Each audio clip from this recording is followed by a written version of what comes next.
Before you listen to the Tech Talk Daily podcast, I have to ask, are the high levels of uncertainty you're experiencing keeping you from making bold moves? Are you able to clearly see and act on the game-changing opportunities the pandemic has created? I'm Daniel Burris, serial entrepreneur, global technology futurist, and disruptive innovation expert, and right now, you have a choice to make. You can react to problems and disruptions after they happen, or you can learn to accurately anticipate disruptions before they disrupt and identify and pre-solve problems before they happen, giving you the ability to turn disruptive change into your biggest advantage. If you want to take control of your future and make a significant impact now and in the years ahead, join thousands of leaders from around the world by becoming a member of my Anticipatory Leader System, where you'll get the latest insights, processes, tools, and virtual coaching that will give you the certainty and confidence you need to actively shape a better future for you and your organization. Go to techblogwriter.co.uk and click on Daniel Burris.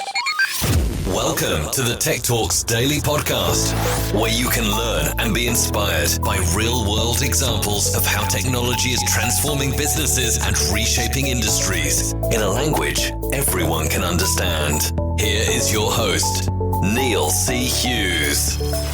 Welcome back to the Tech Talks Daily Podcast. Now, in nearly 1,400 episodes, I thought we had covered just about every aspect of technology and the positive and negative impacts that it can have on our world. But after reading about the dangers that could be hiding on our smartphones and the impacts that it could have on businesses, I felt compelled to find out more. But once I went down that rabbit hole, I learned how it's not always criminals, but abusive partners that could also be tracking their present or ex-partner's every single move by installing Stalkerware onto a phone. And Apple fans, if you think that you're safe, we're also going to explore how, even in the perceived safe walled garden of Apple's ecosystem, the same threats are there. So today, I want to explore what threats businesses face on their mobile devices, why 61% of businesses say they have no employee mobile protection whatsoever, and also the personal risk that we have on our personal devices. So I've invited Matt Boddy from Traced onto the podcast. Now, Matt is an ex-MoD penetration tester turned mobile security specialist, and he has reverse engineered hundreds of samples of mobile malware and has reviewed the techniques used by cyber crooks to steal data or money from their targets. So with all that information and knowledge, he's now helped craft an AI-based system to help thwart mobile malware. And I also want to find out more about his exciting and intriguing backstory. So buckle up and hold on tight so I can beam your ears all the way to Oxfordshire in the UK so we can speak with Matt Boddy from Trace. So a massive warm welcome to the show, Matt. Can you tell the listeners a little about who you are and what you do? Sure, yeah. Thank you so much for having me on, Neil. It's great to be here. So I'm the CTO at a company called Traced that we've relatively recently founded. I previously worked for the Ministry of Defence and Sophos, where I had such career highlights, or maybe lowlights, as dressing up as an elf for Christmas, which is online and will live with me forever. But now at Traced, we help the likes of consumers battle Stalkerware on their devices, which is a really, really nasty threat for a lot of people. And it's so much easier than you think to get this stuff on your device. And we also help protect business mobiles from compromises as well. So it's kind of a two-pronged attack there. Yeah, so that's a very high-level little view about me. Well, I've got to back up for a moment there. You did say you used to work for Ministry of the Defence. Can you, first of all, just tell me you're not going to kill me at the end of this podcast, right? No, absolutely not. No, I was very much office-based. I was a penetration tester, so I was largely just sat on my bum like I do for most of my career and testing devices that I could get into or couldn't get into devices. So it was primarily around just cybersecurity. So I've been in cybersecurity for a little while, and I've just been Nothing too elaborate there. Not that I can say much more than that, I'm afraid. No problem. Now, of course, most people are working from home and working from home at scale now, and people are on their mobile phones, whether it be their business device or their personal device, from the moment they open their eyes and try and remove some of those spammy emails before they begin their day until the last thing that they do before they go to bed at night. So just to set the scene now, what kind of threats are businesses facing on their mobile devices right now? Yeah, it's kind of it's a lot bigger than you'd think, I think, because mobile devices, I've always considered them to be considerably more safe than my Windows device. And if I were, maybe five or 6 years ago, if I were to receive a spammy or dodgy email, I would have been much more happy to open it on my Android device than I would have been to do so on my Windows device or iPhone even. But actually, there's been a lot more of these emerging threats rearing their head recently and showing us that it's not just the Windows or Mac devices that we need to be worried about. Things like Pegasus that affected the likes of Jeff Bezos. There's a BBC News article all about Faustin Rukundo, who was affected by Pegasus in an attempt to oppress popular opinion. But there's these lots of mobile threats out there affecting lots of people. And when you think about it, your mobile device it's carrying a lot of data all about you, and it's a little window into your life. It's a very different threat than your Windows device would be, or your Mac, or your PC or laptop, whatever it happens to be running, whether it's Linux, Mac, Windows. Your mobile device is going to affect you in a very different way because the data that's residing on that device is very different. So if we take a Windows device, for instance, a business device, you're likely to have some Word documents which contain some sensitive information on there. So that's what you're trying to protect. And that's what ransomware goes after, for instance. It goes after those important documents to you that if you lose them, it will take you quite a few days to recover them. Or let's say when the NHS was hit with ransomware, they got they got a lot of their equipment was out of action because it was networked and it was running some sort of Windows device backend, and that meant that when the files on that device were encrypted, it was completely disabled from being usable. Now, on your mobile device, what you're carrying is far more than that. You're carrying your location at all times. You're carrying that device with you in your pocket, so it knows where you're going. It knows your pattern of life, and we're just starting to see the effects of things like location starting to work through, of sharing your location with apps, for instance, working through into the everyday. There's a Netflix film called The Social Dilemma, which talks all about the kind of information you're sharing with Facebook willingly and what they've managed to do with that. Now, there's other things as well that you're sharing with your mobile. There's pictures, there's your cameras that are accessed all the time. They give a 360 view of everything that's around you. There's your microphone. So the microphone that's on your device is extremely powerful. It can pick up everything that's being said within its vicinity. So, for instance, for a business, if you're sat in a meeting room, having your phone in your pocket, you've got a microphone that's able to listen to absolutely everything that's going on within that meeting. And there's in every business, there is some sensitive information being discussed in meeting rooms. My mum works at a school, and she would talk about sensitive information about children constantly. And all of her colleagues will have their phones in their pockets. And how do they know that those devices aren't compromised? How do they know that those devices aren't listening to everything they're saying? Now, Verizon did a really good security report recently on mobile devices, where they found that 72% of all employees use public Wi-Fi. And they also found that the average NetMotion data showed that the average mobile device connects to 2 to 3 insecure Wi-Fi hotspots every single day.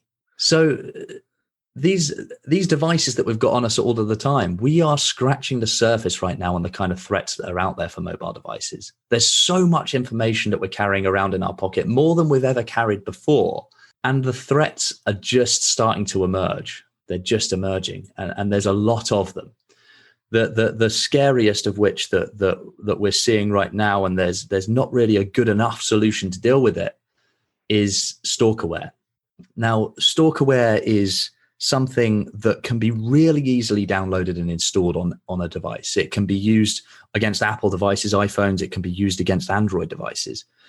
I spoke to somebody the other day that has been affected by Stalkerware, and she had an abusive partner, and this partner just started to track her every movement, everything she was doing. And she didn't understand how on earth this partner was able to get such a glimpse into her life, into everything she was doing. He knew where she was at all times, absolutely everything she was doing. And suddenly these messages started to pop up to her friends and colleagues. And she wondered how on earth these messages were being sent to her colleagues. These abusive messages were being sent to her work colleagues when she'd fallen out with her partner. It almost got her fired from her job. I spoke to another person as well that said that she was looking at her phone and suddenly these messages started to type in the text screen, just in the free text field within a texting app. Messages started to populate, and this was on an iPhone. And they were wondering how on earth their partner was messaging them directly there to let them know that they had full control over everything they were doing. And it's this stuff called Stalkerware that's enabling them to do it. And it's really, really intrusive, really invasive stuff. One of these people that I spoke to said that she's been physically abused before in a relationship, but never quite experienced something like the intrusiveness of this software that was able to track everything that was going on in her life. And that's something that we really wanted to put a stop for here at Traced. We really want to stop it, basically. We really want to do what we can to help victims of this and stop this from affecting their lives in such a way. And I'm so glad you've raised that now, and especially that you mentioned the iPhone as well, because I think a lot of people will automatically assume that the walled garden of Apple is a safe place to play and they cannot be harmed by much of what you've just described, which of course is completely untrue. And I think for the most part, most people are blissfully unaware of the dangers. And I also read Ed Snowden's book recently, Permanent Record, and to highlight the points that you were making there, he said, would you sooner have somebody in your home for 2 hours unsupervised or 10 minutes with your phone? And I think that just highlights it perfectly too. But I mean, I'm curious though, bearing in mind everything that you've just told me, why is it you think that 61% of businesses still say that they have no employee mobile protection whatsoever, especially when they're dealing with, like you said, sensitive corporate data? Absolutely. It's because it's difficult, I think. It's really difficult to actually to protect your devices, to protect your mobile devices. There's a lot out there. There's a lot of software out there that claims to do it. And a lot of it does do it, but it's fiddly. I've recently used a one of the most popular enterprise mobility management solutions to protect some devices. And it's really hard to do. You don't get visibility as to whether you've protected a threat on that device. You may know whether the device's software is out of date, which is a good first step. But it's not like on Windows or on Mac, where you've got a very established field of antivirus software. You know that when you get a Windows device, one of the first things you should do is put some antivirus on it, or use Windows Defender if you like. Just making sure that it's scanning for malware and stopping viruses whenever it can is a good practice. We don't have that default setup good practice on mobile devices. And the best thing that people can do, so it used to be what was called mobile device management, but is now called, or commonly known as, enterprise mobility management. I've set one of these suites up recently to protect devices.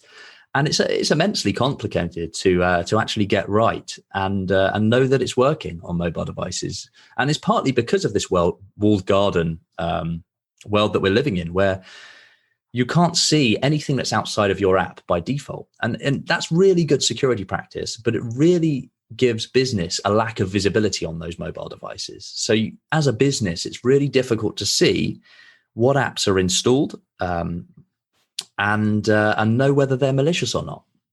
Now, mobile threat defense is trying to do that. It's trying to take all of the apps that are on your devices. Now, admittedly, it can only do this on Android because it's a slightly less stringent walled garden that Android has got at the moment. They let you access the apps that are installed on that device. And it means that, for instance, at Traced, we're able to use a deep learning engine to detect whether those apps are malicious or not. So basically, in short, it's really difficult for businesses to actually protect their devices properly. It's intrusive. Employees don't like the fact that IT department may have access to their location at all times. I know with the Stalkerware example, for instance, it may be that somebody in the IT department will have a little bit too much privilege over the user's device and be able to see, they could click a button to be able to get that location back of that device at any time. So it may be that the user doesn't want to install that for a totally understandable reason. Now we, in the IT industry, I think we sometimes overlook the needs and the wants of the user and think that they're just being muppets when they don't install something on their device. But actually, there may be a completely legitimate reason for it. They don't want to be overlooked entirely. They don't want their location to be accessible at 9 p.m. on a Friday or Saturday night instead of just 9 to 5, Monday to Friday. So it's because of this kind of intrusive nature of what we've got out there at the moment that it may be not quite enough for people right now. And I think as well, the other issue is that the pendulum kind of swings to the lowest hanging fruit. So ransomware being the biggest threat that we're facing right now in the world, that's where the pendulum is at the moment. That's where the pendulum has swung to, because it's an established, a well-established piece of malware that does really affect businesses when it hits. But these emerging threats that are coming through tend to be looking and focusing way more towards mobile. There is a lot more threats that are coming through which are also attacking the mobile device. And it means that in the IT departments of the world, we need to be one step ahead of these attackers. And when this pendulum starts to swing from Windows and Mac devices across to our mobile devices, we need to be ready to catch them and stop them where they stand. And when you say we need to be one step ahead, am I right in saying that it's not just about detecting apps like that Stalkerware that you mentioned a few moments ago? It's much bigger than that, isn't it? It's really difficult on a mobile device to get the visibility you need. So in a previous company I worked for, they had an MTD suite and it didn't actually pass back the information of malicious apps. MTD stands for Mobile Threat Defense, by the way. That Mobile Threat Defense suite didn't pass back the information about those malicious apps that it was detecting to the management team or to the IT team, meaning that apps could be being blocked on those devices, but there was no visibility over what apps were blocked, how those apps got on there. Are they persistently reinstalling themselves constantly somehow? What's happening? And with no oversight like that, it's really difficult to stop these things from happening in future.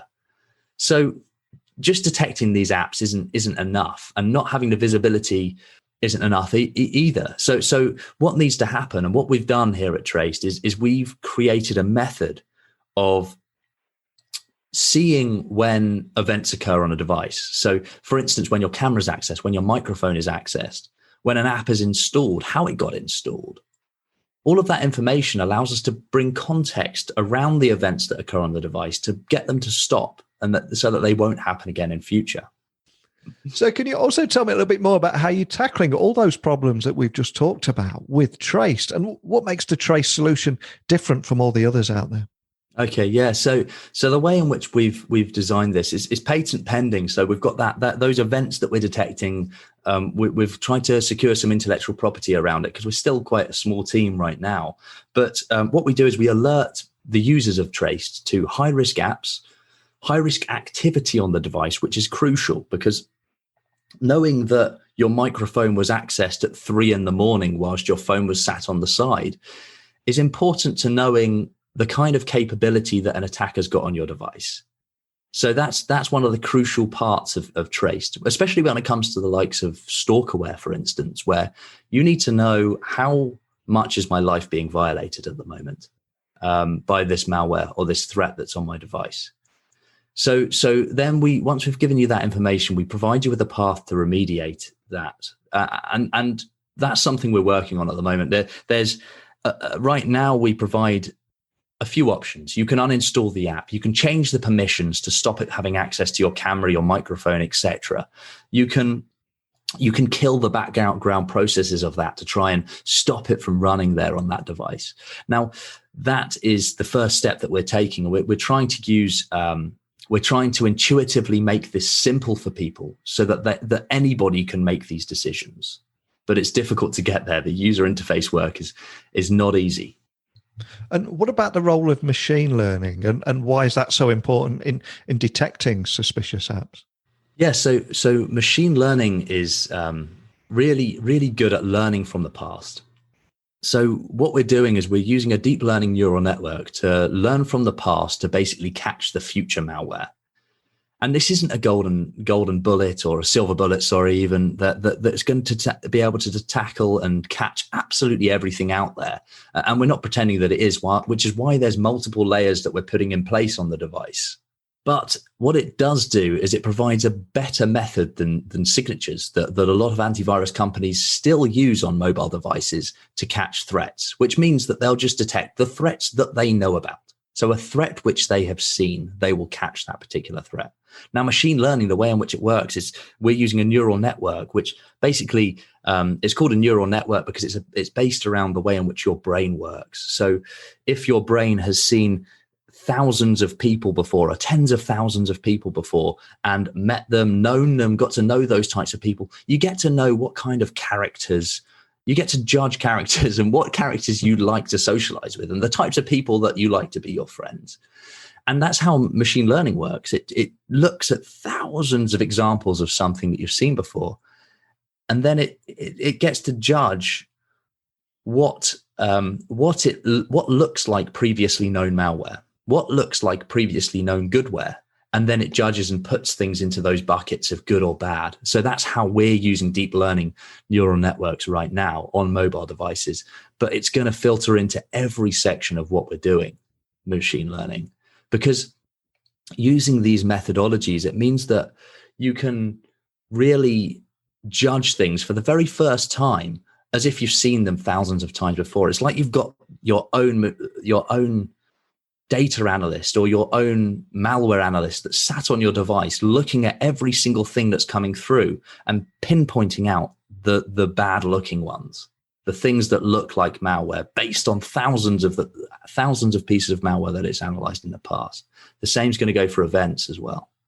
And something I always try and do on this Daily Tech podcast is find a little bit more out about the guest and where their passion for tech and wanting to make a difference with technology came from. And you did mention when you first came on that you do have an intriguing backstory. So Can you tell me a little bit more about your time as an MoD penetration tester turned mobile security specialist and how you reverse engineered hundreds of samples of mobile malware, reviewing the techniques that were often used by cyber crooks to steal data or money from their targets? Because it feels like there's a big story there. Yes, absolutely. Yeah. So at the Ministry of Defence, I can't really talk about my work there, but I can talk about my work at Sophos, which is quite interesting. The way in which I was looking into emerging threats, things that were coming out. I was looking into the likes of threats that most Windows devices faced on a daily basis and most Linux devices faced on a daily basis. So how many times, if you've got a Windows device sat there, how many times is it getting logged into, for instance, is what I looked into. And the research is published all over. It was published on Sophos' website. The most recent stuff that I did is on sophos.com/RDP. And we did that research just before Bleakeat came out. And it was really interesting to see that something that we were looking into, this emerging threat that we were looking into, suddenly became the weapon of choice for ransomware. Ransomware was getting into businesses just by using RDP. Now, I can't talk too much about the research I did prior about mobile devices and whatnot, but actually, when you look at mobile devices and the way that they work, it's clear that is the next emerging threat. We're just touching the tip of the iceberg with mobile threats right now, with the likes of the social dilemma and whatnot. We are understanding the very, very high level threat that is going to be affecting us. I'm sure that in 5 years' time, we'll look back on 2020 and think, wow, that was going on. We'll think, wow, all of these threats that machine learning is missing, that signature engines are missing even more so. All of these things that are going on that are going to be completely unknown about until 5 years from now, when some very clever researcher finds out about those particular things. The same as the way that the the same as the way that Pegasus has come out of the bag recently, where we've seen that Pegasus is this really intrusive malware that has access to your camera, microphone at all times, and it's been used to actually infect journalists' devices. And by infecting journalist devices, it's actually suppressed quite a lot of people. It was also used in, I believe, it was used in China as well to suppress an entire population of people over there, to stop them from having a voice and to spy on them everywhere that they were going, where they were going to be. So there's these terrifying threats that are out there right now, and it's something that we really want to do something about. So at Traced, having this kind of two-armed approach, we're not charging consumers anything for Traced on their devices. We want to give people protection for free for their devices. We don't think it's a privilege to have mobile security as an individual. And we're just trying to charge businesses, and we're trying to do this in a new way where we don't charge an absolute arm and a leg for it as well, because we're not going to put into place initially these big sales processes. We're just going to have transparent pricing on our website to say it costs X amount per device per month or per year. And if you want it, just click buy it now. If you want to try it, spin up a trial. It will just spin you up an instance on AWS immediately. So having this, I know I've gone off on a little bit of a tangent here, but having this two-pronged approach is really helping us to help others. I think just by funding it through the businesses and actually having that ability to protect people from these emerging threats as a free service. And for anyone listening that would like to find out more about how Trace works, could you possibly just walk them through how easy it would be to get them up and running, and what would be waiting for them when they do spin up that demo? Yeah, absolutely. So we're trying to keep this as simple as possible. And if you want to just try the app out, the consumer app, you can go to the Google Play Store or go on the Apple App Store and search for us. Search Traced, install it, just go through the onboarding and turn the service on, and you're done. It's really quite quick, very simple, very easy, and it tries to stay. We're trying to keep it as light as possible on the front end, so you know if you've got a problem or not. But then there's a lot of depth to it. So if you are a malware analyst or just a really intrigued techie, you can find out information that you wouldn't otherwise be able to find out about apps installed on your device. And then if you're a business and you're wanting to try out our control platform, you really want to take control of your business. You want to take control of your mobiles within your business, whether they're bring your own device or whether they are corporately owned devices, and you just want to protect them and manage the risk level of those devices.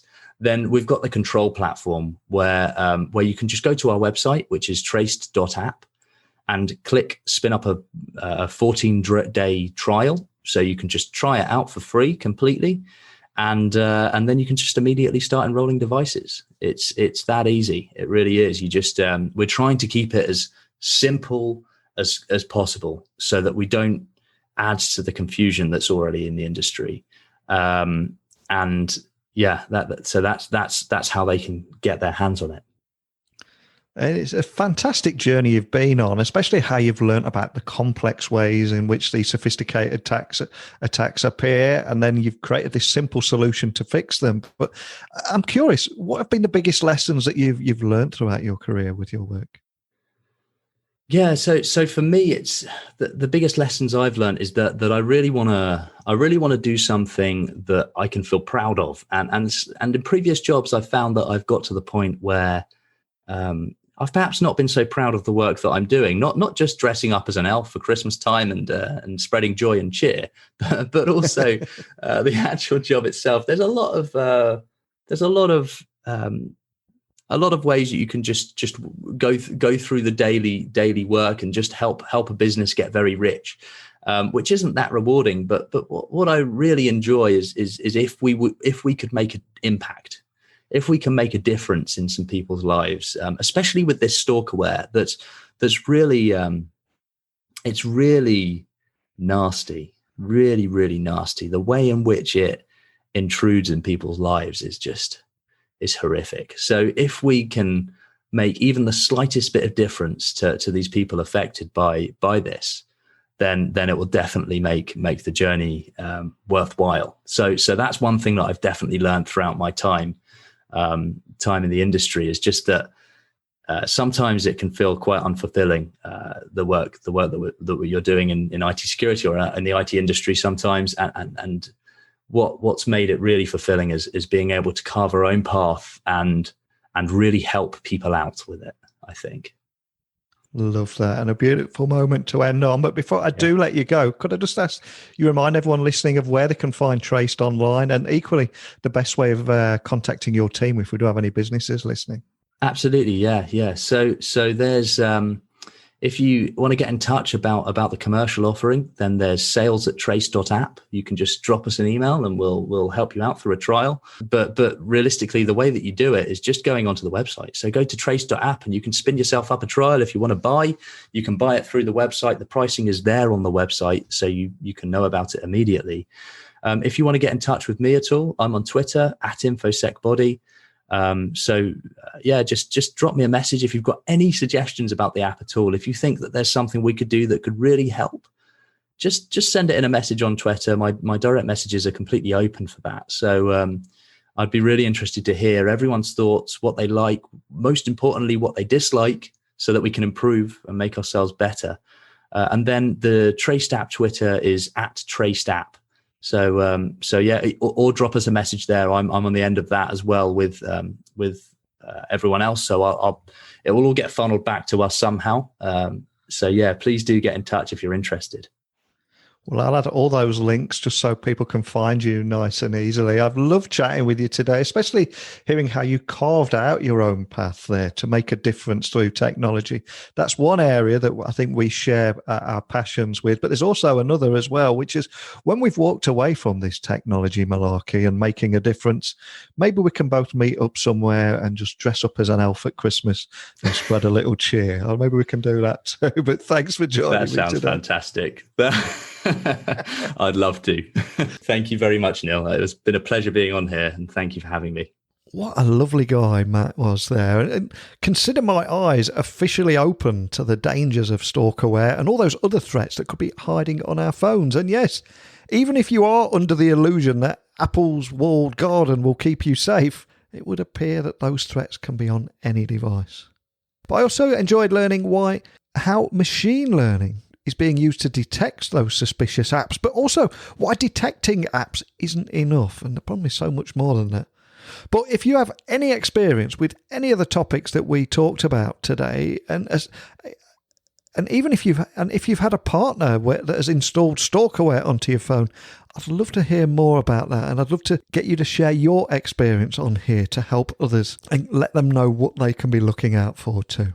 So as always, my email address is my open door, which is techblogwriter@outlook.com. Each and every one of you are welcome to message me. You can also message me on LinkedIn, Twitter, Instagram. Just look for @NeilCHughes. And there's also a contact form on my website, techblogwriter.co.uk. A big thank you to Matt for joining me today. What a great backstory he had there as well. I'd love to find out more about his life as an MoD penetration tester, but I'm not going to push that because, hey, I might have a nasty accident. But seriously though, I'll return again tomorrow with another guest. Who knows what subject we'll tackle? I'll leave that as a surprise, but a big thank you for listening. And until next time, don't be a stranger. Thank you for listening to the Tech Talks Daily Podcast with Neil C. Hughes. Remember, technology works best when it brings people together.